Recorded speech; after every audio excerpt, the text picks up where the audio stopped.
Moses' quest for divine reconciliation at the tent of meeting. In the aftermath of the golden calf incident, Moses grappled with the enormity of his people's betrayal. The broken tablets lay heavy on his heart, symbolizing a shattered covenant between them and God. Moses wandered outside the camp to the tent of meeting, a solitary place where he could seek guidance. His steps were weighed down by the responsibility of leadership and the urgent need for divine intervention.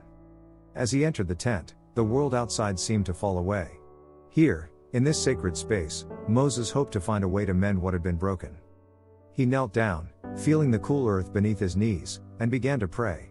His words were a mixture of plea and penitence, a raw outpouring of the burden he carried.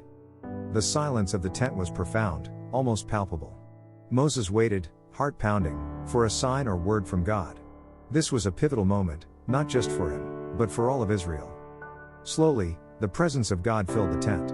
It was not a voice or a vision, but a profound peace that enveloped Moses, reassuring and solemn.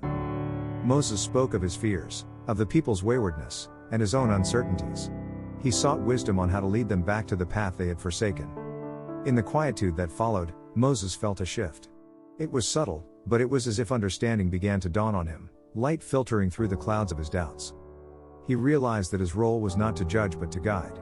Moses was to be a beacon of resilience, showing that even in the face of great sin, redemption was possible. Renewed, Moses stood. He knew what he must do. He would go back to the people, share his revelations, and together they would rebuild their covenant with God. As he left the tent, the first rays of dawn were breaking. A new day was beginning, symbolic of the new start he and his people would embark upon.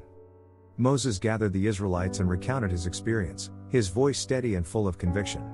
He spoke of forgiveness and the enduring mercy of God.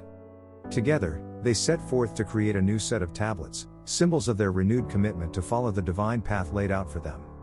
In crafting these new tablets, both Moses and the people carved a future defined not by their failures, but by their willingness to return, repent, and renew.